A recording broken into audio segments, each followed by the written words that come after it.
Accueillez Vanessa Deschaines, avocate chez Robic, pour cette conférence présentée dans le cadre de l'événement Le Sécure. Bonne conférence!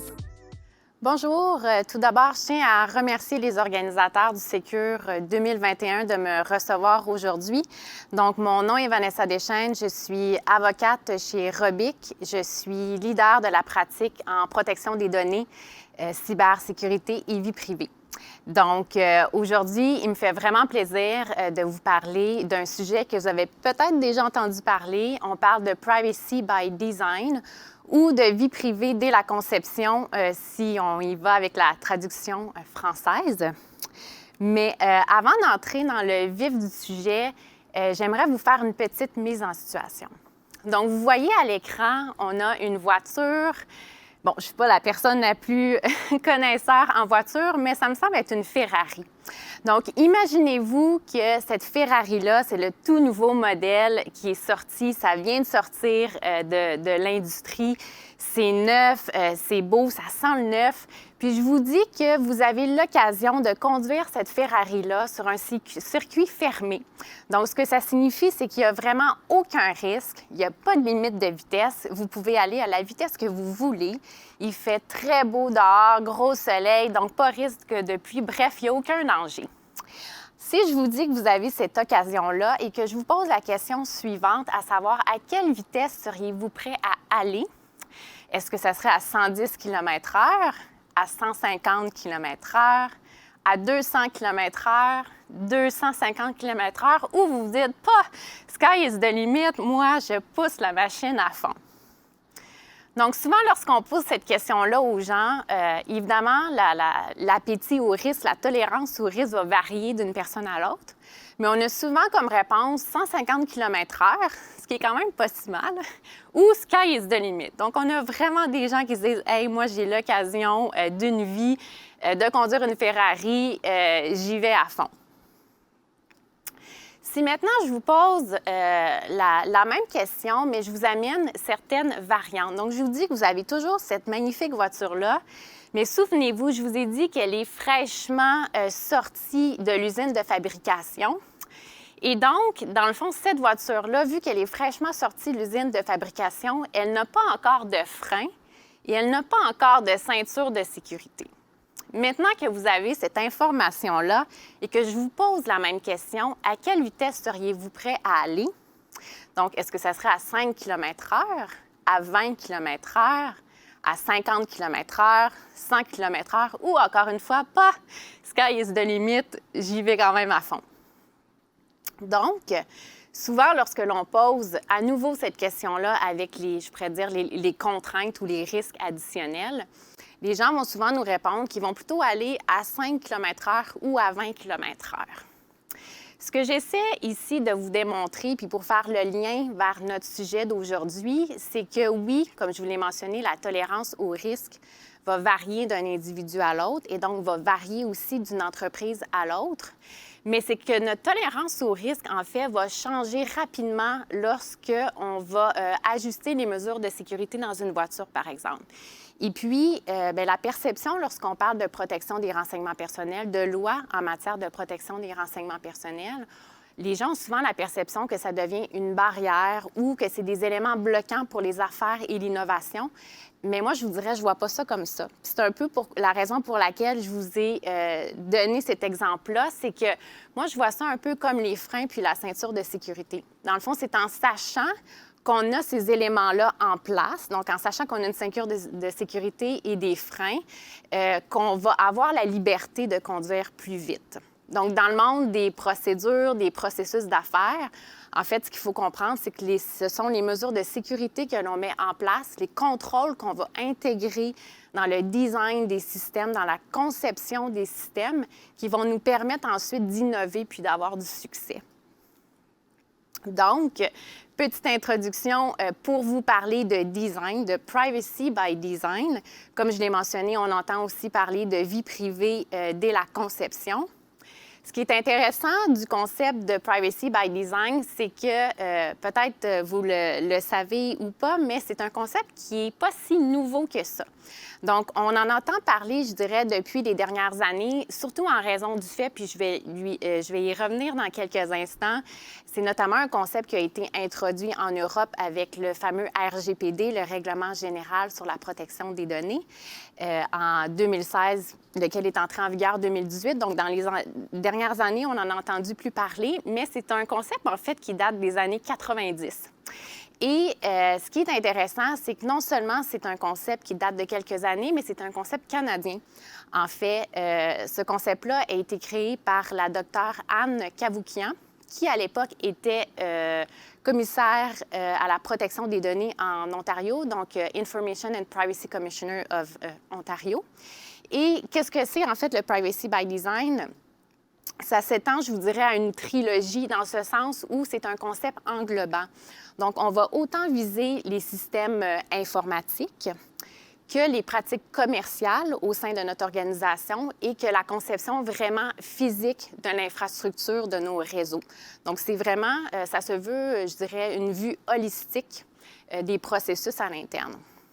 Ensuite, le Privacy by Design, ce qu'il faut comprendre, c'est que ça va viser tout type de renseignements personnels. Cela étant dit, c'est d'autant plus intéressant d'utiliser ce principe-là lorsqu'on a des renseignements dits sensibles. Donc, je pense par exemple aux renseignements médicaux, aux renseignements dans le secteur financier, par exemple. Donc, bien qu'on peut l'utiliser à tous les niveaux, si on a des choix à faire au sein de notre organisation pour utiliser le Privacy by Design, ça peut être notamment de viser des secteurs où on a des données plus sensibles. En terminant, je vous dirais que le Privacy by Design, à quoi ça sert? Bien, ça sert en fait à trouver une balance entre les impératifs de l'entreprise, laquelle veut faire du profit, veut innover, veut bien faire les choses et veut ultimement avoir un avantage concurrentiel durable, mais de mettre aussi en balance le respect de la vie privée de notre client, de notre consommateur et lui permettre d'avoir un certain contrôle sur ces données-là.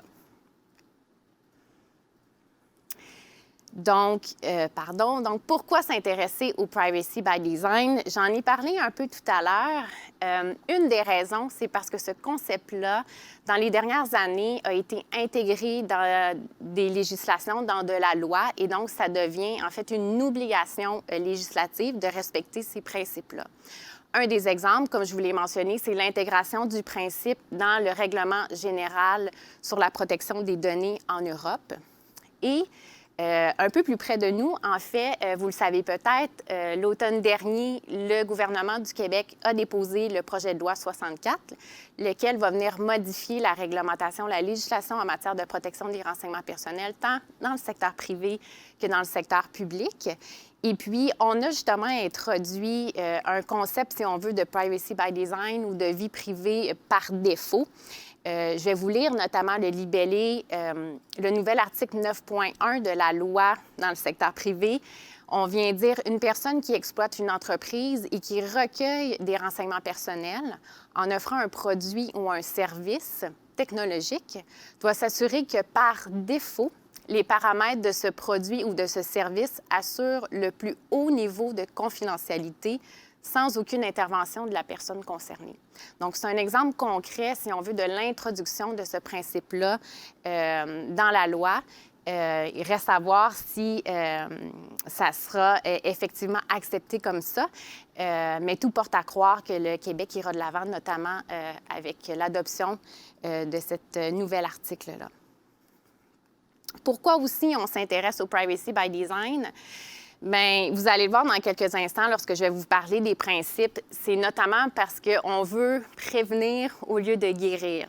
Donc, en intégrant les principes de protection des renseignements personnels, de vie privée dès la conception, donc dès le début de l'idéation de nos projets, de nos processus, de nos procédures, bien, ça nous permet d'intervenir en amont. C'est aussi ce qui nous permet, bien, si on intervient en amont, de mieux gérer nos risques, de mieux gérer les pénalités potentielles qu'on pourrait avoir si on n'a pas respecté la réglementation. Et bien, c'est ça, c'est ce qui nous permet aussi ultimement d'être plus responsable en tant qu'entreprise et vraiment aller chercher une confiance de nos clients et de nos consommateurs. Donc, je vous l'ai mentionné, le Privacy by Design, c'est un concept qui intègre 7 grands principes. Si vous travaillez dans le domaine, si vous êtes familier avec les lois en matière de protection des renseignements personnels, vous savez déjà sans doute que ces lois-là sont basées sur des concepts très, comment je pourrais dire, très larges, très vagues, relativement flexibles. C'est tout aussi vrai pour le Privacy by Design. Donc, vous allez le voir, les 7 principes que l'on va voir ensemble, soyez pas surpris, s'entrecoupent entre eux. Ils sont tellement larges que parfois, lorsqu'on s'attaque au premier principe, par exemple, ça va venir rencontrer l'objectif d'un autre principe. Donc, quels sont ces 7 principes-là? Donc, le premier, on dit proactif et non réactif. Évidemment, on va aller voir plus en détail dans quelques instants. Le second, on parle de la vie privée, de la protection des renseignements personnels par défaut. Le troisième principe étant la protection de la vie privée qui est intégrée dans la conception de nos produits, de nos services, de nos processus. Le quatrième, on parle de pleine fonctionnalité, donc somme positive et non somme nulle. Vous allez voir dans quelques instants ce que ça signifie. Le cinquième principe, sécurité de bout en bout. Donc, on parle vraiment de la sécurité de nos informations, de nos protections, de nos renseignements personnels durant tout leur cycle de vie, donc de la collecte à la destruction. Le sixième principe, c'est la visibilité et la transparence. Et le septième, le respect de la vie privée de l'utilisateur. Donc, vraiment centrer notre client, notre consommateur, au centre de nos décisions d'entreprise. Donc, premier principe, proactif et non réactif. Qu'est-ce que ça signifie? Bien, essentiellement, ce qu'on veut faire, ça le dit, on veut être préventif, on ne veut pas réagir. Donc, en étant préventif, en étant proactif, ça nous permet d'empêcher ou de limiter les potentielles violations en matière de protection des renseignements personnels. Et puis, comme je l'ai mentionné, c'est qu'on prévient au lieu de guérir. Concrètement, qu'est-ce que ça signifie être proactif? Bien, on doit notamment aller chercher un engagement clair de la haute gestion, donc des dirigeants de l'organisation, qui vont venir donner un peu le ton, si on veut, au sein de l'organisation. Parce que c'est beau de vouloir implanter des techniques de privacy by design, mais il faut que ça devienne ultimement intégré dans la culture de l'organisation. Puis, quelle est la meilleure façon de changer une culture d'organisation ou d'intégrer des concepts dans une culture organisationnelle? Bien, souvent, ça va partir par la haute gestion. Donc ça, c'est vraiment super important. Ensuite, si on veut être proactif, bien, on doit aussi faire ce qu'on appelle de l'amélioration continue. Donc, vous allez le voir, comme dans plein de domaines, la protection des renseignements personnels, c'est pas juste quelque chose qu'on va cocher dans une liste comme une espèce de checklist. C'est vraiment quelque chose qui se fait en continu. Pourquoi? Parce que bien, les pratiques de l'organisation évoluent, mais les pratiques aussi dans le domaine, par exemple, de la sécurité de l'information vont évoluer. Le meilleur exemple que je peux vous donner, que vous vivez possiblement vous-même dans votre quotidien, c'est au niveau de la gestion des mots de passe, par exemple. Donc, à une époque, on avait un nom d'utilisateur, on avait un mot de passe, puis ça se terminait comme ça. Puis maintenant, on entend souvent parler d'authentification à 1, 2 facteurs, 3 facteurs. Donc, les techniques évoluent à travers le temps et donc, on doit toujours revoir nos processus internes pour s'assurer qu'ils sont toujours conformes et qu'ils font toujours appel aux plus hauts standards en matière de confidentialité.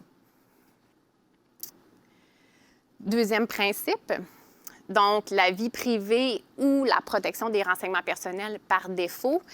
Je vous dirais, le titre parle quand même de lui-même. Donc, c'est vraiment mettre en œuvre les principes de protection des renseignements personnels par défaut, c'est-à-dire avoir une protection vraiment automatique et implicite de ces données-là. Donc, on doit assurer une protection maximale de confidentialité en garantissant que les renseignements personnels sont vraiment automatiquement protégés. De quelle façon on fait ça concrètement? lorsque je dis spécifier l'objet de la collecte, bien, en fait, pour m'assurer que je protège bien les renseignements personnels, je dois d'abord savoir bien, pourquoi je collecte les renseignements personnels. C'est quoi l'objectif que je veux atteindre en collectant ces renseignements-là? En identifiant bien mon objectif, évidemment, je vais pouvoir par la suite limiter, si on veut, la collecte, puis minimiser les données qui vont être collectées, parce que je vais pouvoir y aller avec ce qui est nécessaire pour atteindre mon objectif. Le mot « nécessaire » ici est important. C'est d'ailleurs un mot qui est utilisé dans les lois. Ce qu'il faut comprendre, c'est qu'on ne peut pas collecter des données parce que c'est utile, parce qu'on trouve ça le fun. Il faut vraiment que ça soit nécessaire. Donc, c'est très important en amont de vraiment venir se faire une tête de pourquoi on veut collecter les renseignements personnels et de s'assurer de limiter cette collecte-là.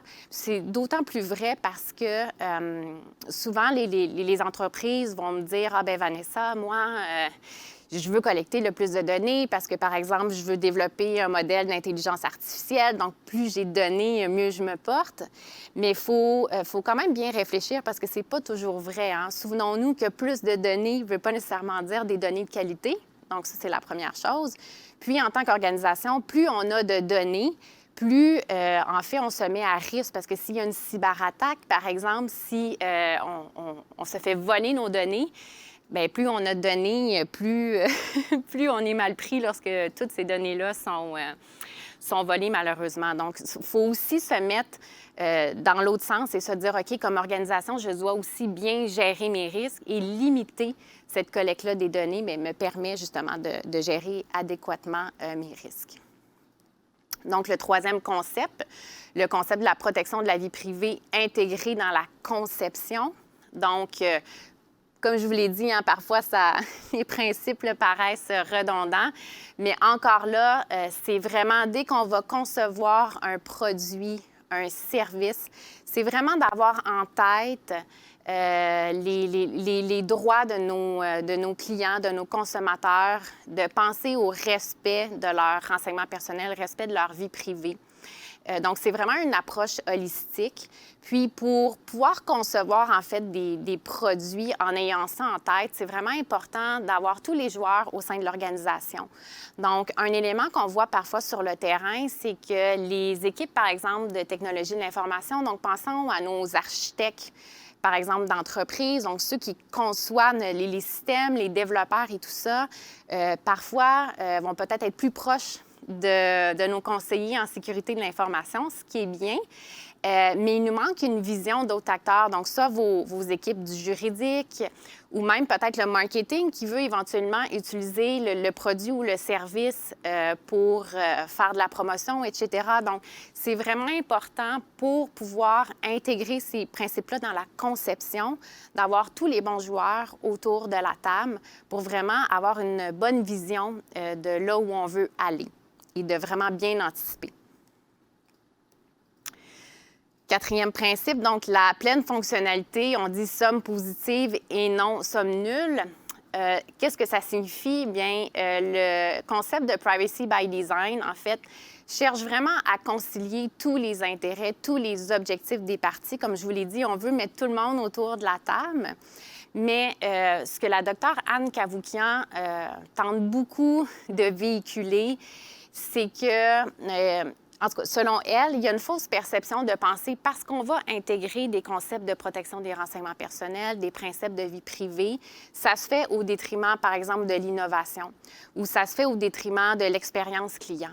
Donc, elle croit fondamentalement qu'il y a moyen d'avoir justement une somme positive, c'est-à-dire que tout le monde y trouve son compte dans l'organisation et que c'est pas parce qu'on intègre ces concepts-là qu'on doit le faire au détriment d'autres concepts, par exemple, ou d'autres fonctionnalités.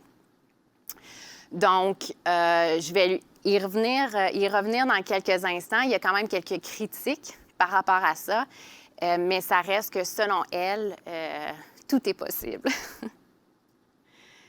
Le cinquième principe, donc, sécurité de bout en bout, je vous l'ai mentionné, donc on parle de la sécurité des renseignements personnels tout au long de leur cycle de vie, donc de leur collecte à la destruction. Pourquoi c'est important de le mentionner? C'est que malheureusement, souvent, les entreprises vont mettre beaucoup de sécurité sur justement l'authentification, donc s'assurer que c'est la bonne personne, par exemple, si on a une application mobile ou une plateforme en ligne, que c'est vraiment la bonne personne qui va se connecter. Donc, on a beaucoup de sécurité par rapport à ça, par rapport à la technologie en tant que telle, mais on oublie parfois, malheureusement, de mettre des mesures de sécurité au niveau de la conservation des données. Par exemple, combien de temps on va conserver les données ou comment on va les détruire les données. Donc, c'est vraiment important à chaque étape du cycle de vie de l'information de s'assurer qu'on va traiter les renseignements personnels de façon sécuritaire.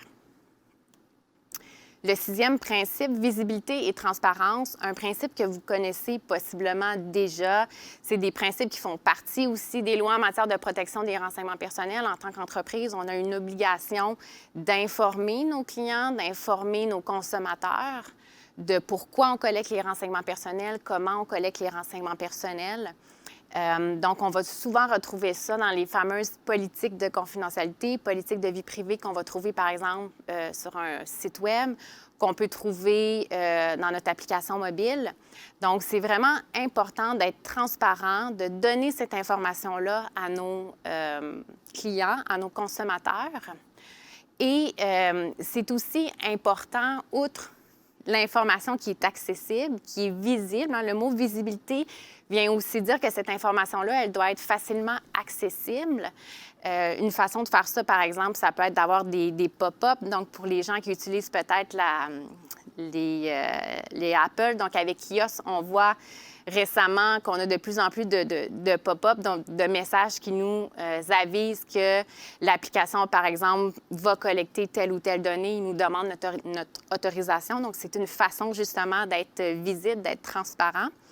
Et on doit aussi permettre à nos clients, à nos consommateurs de pouvoir porter plainte. Donc, on doit mettre en place des mécanismes pour qu'ils puissent s'exprimer le cas échéant.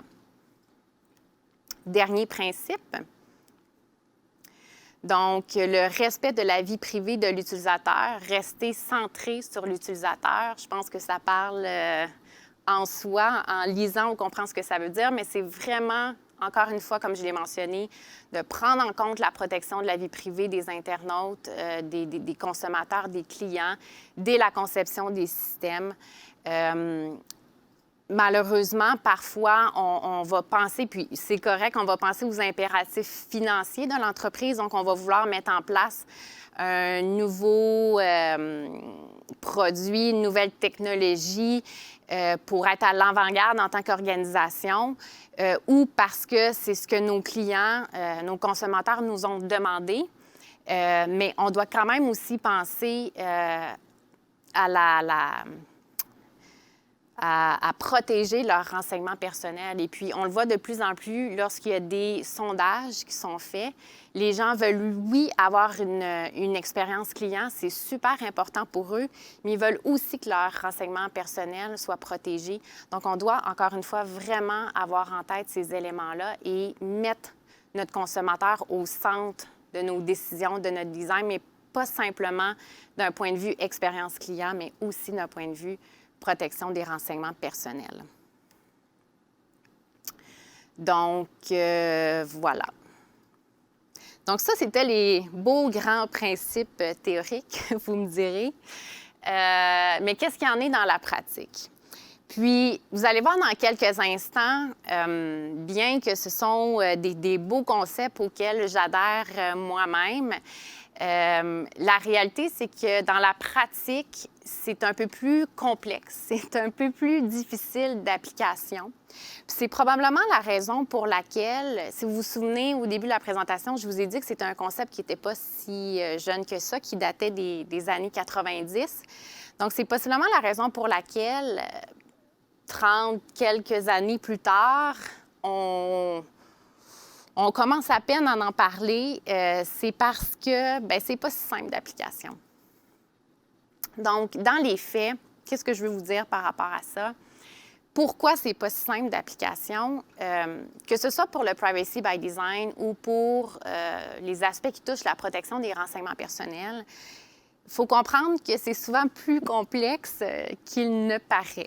Le meilleur exemple, c'est que les entreprises, parfois, vont penser que parce qu'ils ont mis des mécanismes pour les témoins de connexion, les cookies, ou parce qu'ils ont mis une politique de confidentialité en ligne, bien, c'est fait. Ils ont fait ce qu'il y avait à faire en matière de protection des renseignements personnels. Non, c'est bien plus que ça. Donc, ça, c'est un des éléments. Ensuite, on a parlé notamment de sécurité des données. Vous l'avez vu dans les principes de Privacy by Design, ça fait partie d'un des 7 principes. Mais c'est aussi une fausse croyance de penser parce que nos données sont sécurisées, parce qu'on a mis des contrôles en place pour sécuriser les données. Donc, on pense la sécurité de l'information, c'est la disponibilité, l'intégrité et la confidentialité des données. Donc, il y a plusieurs entreprises qui vont penser à tort parce que leurs données sont très sécurisées qu'ils vont être conformes aux lois en matière de protection des renseignements personnels. Malheureusement, ce n'est pas le cas. Vous savez peut-être, les lois en matière de protection des renseignements personnels sont basées sur 10 grands principes. Dans ces 10 grands principes-là, il y a effectivement le principe de sécurité, sécurité des renseignements personnels, sécurité de l'information. Mais si on ne met que ça en place, vous comprendrez que vous avez seulement 1/10 des principes que vous avez intégrés au sein de votre organisation en matière de protection des renseignements personnels. Donc, c'est vraiment une fausse croyance de penser que parce que nos données sont sécuritaires, on respecte les exigences en matière de protection des renseignements personnels, vie privée. Ensuite, pourquoi c'est pas si facile que ça en pratique? Bien, comme je vous l'ai mentionné, la gestion de la vie privée, la protection des renseignements personnels, c'est pas une tâche en soi. C'est pas quelque chose qu'on va venir cocher une fois puis on a terminé. C'est vraiment quelque chose qui est itératif. Il faut vraiment y aller avec de l'amélioration continue parce que, encore une fois, nos processus d'affaires vont changer, les technologies vont évoluer. Et donc, c'est vraiment quelque chose que l'on doit toujours revisiter et sur lequel on doit toujours se repositionner. Et donc, c'est ce qui peut amener aussi une certaine difficulté au niveau de l'intégration. En terminant, je ne veux pas prêcher pour ma paroisse, mais comme je l'ai mentionné, j'ai dit la loi est la loi. Ne tirez pas vos conclusions, consultez des experts. Il reste que ce soit au niveau juridique, que ce soit en sécurité de l'information, vous devez aller consulter les bonnes personnes. Le meilleur exemple que je peux vous donner, puis ce qui fait que parfois les entreprises vont avoir des problématiques en matière de protection des renseignements personnels, c'est parce qu'ils vont interpréter la loi. Comme je vous l'ai mentionné, la loi, elle est tellement large, elle est basée sur des grands principes que c'est facile d'avoir une interprétation, je pourrais dire, un peu erronée. Même nous, parfois, les juristes, ça peut être difficile de se faire une tête, imaginez-vous. Donc, prenez pas de chance, allez consulter les bonnes personnes. Puis encore une fois, si vous faites ça, c'est que ça vous permet de prévenir au lieu de guérir. Encore concrètement, vous vous souvenez, on est dans la section de la théorie à la pratique. Donc, pourquoi c'est pas si facile que ça d'intégrer le Privacy by Design? Je vais vous donner un exemple très concret en comparant les équipes TI au sein de vos organisations, puis peut-être vos juristes, donc les équipes juridiques.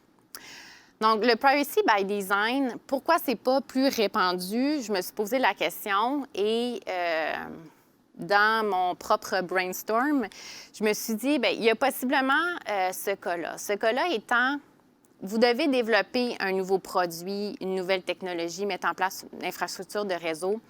Pour les gens qui développent ça, donc vraiment les gens, vos architectes d'entreprise, par exemple, vos développeurs, pour eux, le design, c'est vraiment une option qui est claire. Donc, si on veut créer un système, bien, c'est des options claires. Donc, on va à droite ou à gauche, c'est blanc ou c'est noir, c'est 1 ou c'est 0. Donc, un designer de technologie, un développeur, a besoin d'instructions claires. Ils ne peuvent pas créer dans l'ambiguïté.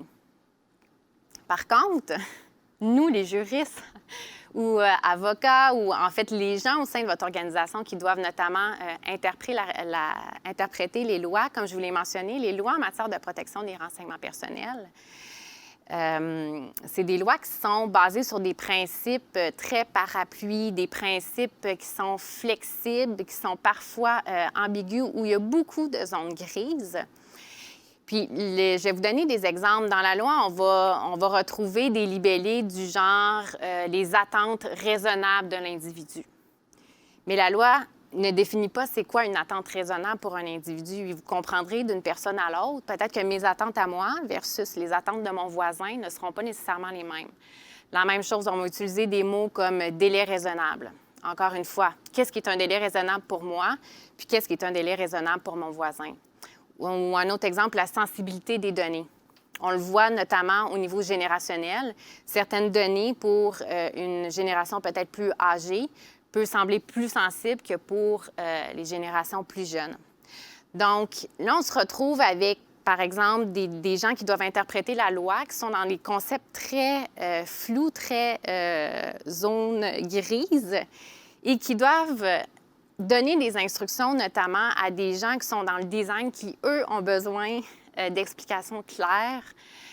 Et donc, c'est ce qui fait qu'en réalité, en fait, lorsqu'on veut intégrer des principes comme le privacy by design, mais il y a souvent un gap entre ces différents secteurs-là au sein de notre organisation. Donc, c'est ce qui fait que ce n'est pas facile à implanter. Une fois qu'on a dit ça, bien, il faut trouver une solution. C'est quoi la solution, dans le fond? Comment on fait pour pouvoir implanter les principes de privacy by design concrètement au sein de notre organisation? Je vous propose 8 grandes stratégies. La première stratégie, c'est minimiser. On en a parlé. Le minimiser, je veux dire de ne pas collecter l'information si elle n'est pas nécessaire. Donc, on ne collecte pas juste ce qui est utile.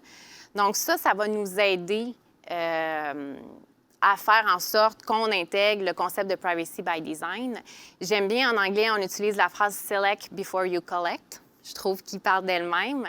Donc, ça, c'est une stratégie. Donc, dès le départ, assurez-vous de bien identifier l'objectif de pourquoi vous voulez collecter des renseignements personnels, puis de vraiment vous assurer que vous minimisez cette collecte-là.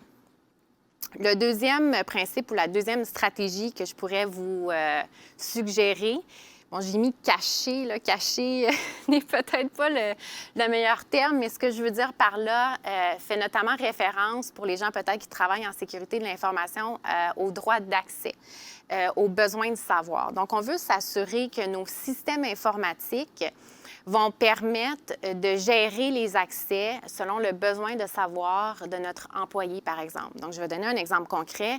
Si au sein de mon organisation, j'ai une équipe de marketing et j'ai une équipe en ressources humaines, bien évidemment, les gens de marketing n'ont pas besoin d'avoir accès à la même information que les gens de ressources humaines.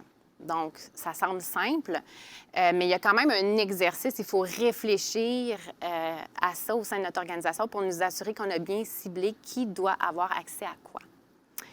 La troisième stratégie, je dis séparer. Donc, souvent, dans le jargon, on va parler de ségrégation. Donc, ségrégation des bases de données, ségrégation des accès. Donc, ça ressemble beaucoup au droit d'accès. Mais là, ce n'est pas nécessairement de façon individuelle, c'est plus au niveau d'une base de données en tant que telle. Ensuite, la dépersonnalisation, donc dépersonnaliser, anonymiser, qui sont des concepts qui ne sont pas des synonymes, mais ce qu'on peut mettre en place, c'est que, par exemple, encore une fois, si je prends l'exemple de mon équipe marketing, l'équipe marketing, si elle veut, par exemple, avoir des tendances, avoir des statistiques, bien, elle n'a pas nécessairement besoin d'avoir tout le fin détail des données. Donc, elle n'a pas besoin, je vais vous donner un exemple, de savoir que Vanessa Deschaines habite à Québec, à telle adresse, etc. Possiblement, ce qu'elle veut savoir, c'est que peut-être mon année de naissance, la région où j'habite. Donc, dépersonnaliser, c'est une façon d'enlever les informations qu'on n'a pas besoin.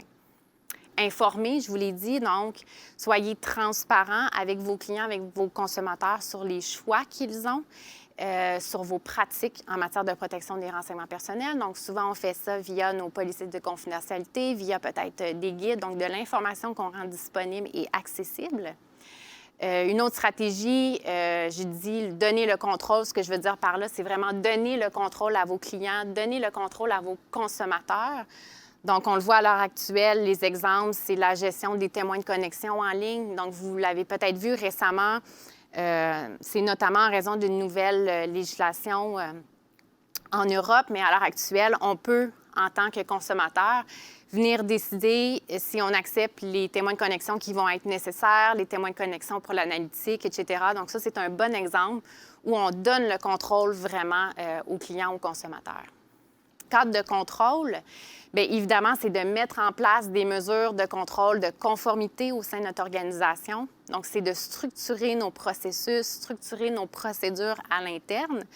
Parce que si ça reste juste dans la tête de vos employés, puis que vos employés quittent, bien évidemment, c'est du savoir que l'on perd. Donc, le fait de mettre ça par écrit, de structurer ça, ça nous assure une cohérence au sein de notre organisation et ça nous assure aussi bien, que tout le monde connaît l'information et va suivre les processus et les procédures de la même façon. En terminant, la 8e stratégie, surveillance et ajustement, comme je vous l'ai mentionné, c'est pas quelque chose que l'on fait une fois, c'est quelque chose que l'on doit faire en continu. Donc, vous devez mettre en œuvre ces mesures-là, vous devez les surveiller, vous devez les auditer, parce que peut-être que vous allez vous rendre compte que vos mesures de contrôle ne sont pas efficaces, ne sont pas efficientes. Donc, on doit aussi faire cette vérification-là. Concrètement, une autre façon, en terminant, qui peut vous aider, vous avez peut-être déjà entendu parler en anglais des Privacy Impact Assessment, ou en anglais, on entend souvent maintenant le nom de évaluation des facteurs relatifs à la vie privée. Qu'est-ce que ça mange en hiver, tout ça? Ça ressemble possiblement à des processus que vous avez déjà en place au sein de votre organisation si vous faites partie d'une moyenne grande entreprise.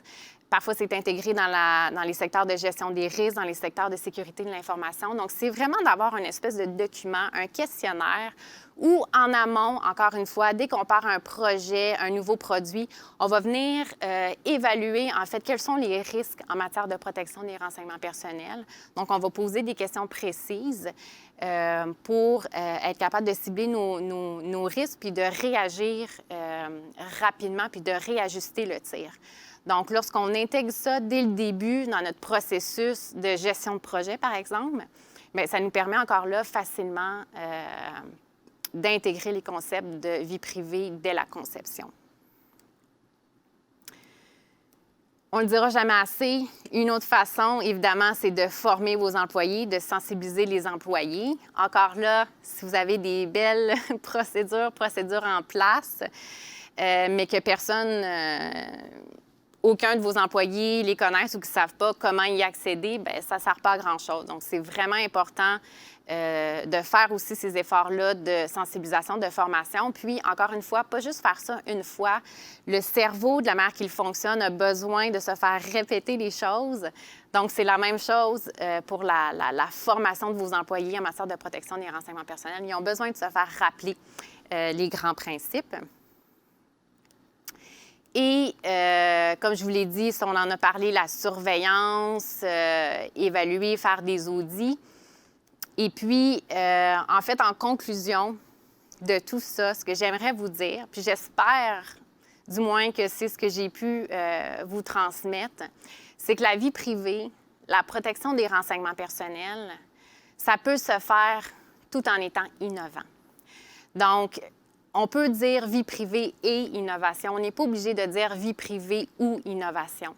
Donc, j'espère à tout le moins que j'aurai aujourd'hui réussi à vous transmettre cette croyance-là, peut-être cette nouvelle croyance-là. Donc, ça, c'est un des éléments importants. Puis l'autre élément aussi, on en a parlé aujourd'hui ensemble, il faut comprendre que la protection des renseignements personnels, la protection de la vie privée, c'est l'affaire de tous au sein de votre organisation.